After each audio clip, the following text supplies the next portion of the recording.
বাইরে প্রচণ্ড বৃষ্টি পড়ছে, প্রচণ্ড মুষলধারে বৃষ্টি পড়ছে।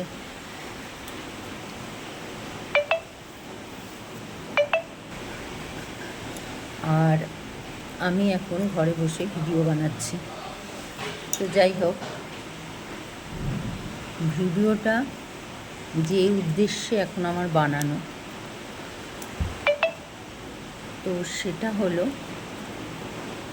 আমি কিছুদিন আগে একটা ভিডিও পোস্ট করেছিলাম। সেটা হচ্ছে যে আমি বলেছিলাম যে আমি দীক্ষা নেব। তো সেই ভিডিওটা দেখে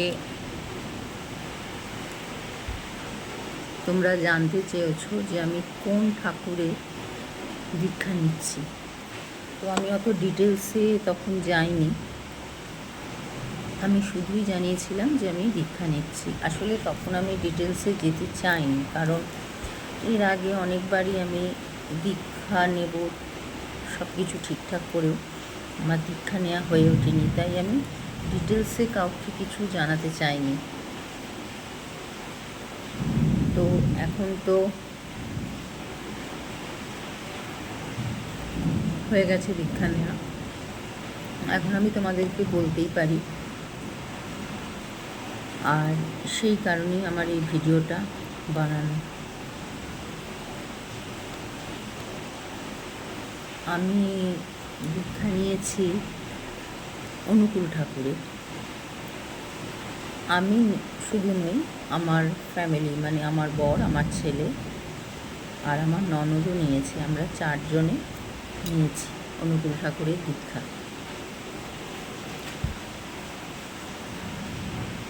আর বাইরে তো প্রচণ্ড বৃষ্টি পড়ছে, বিদ্যুৎ চমকাচ্ছে, আকাশ ডাকছে। তো যাই হোক, এইটা বলার জন্যই আমি এই ভিডিওটা বানালাম।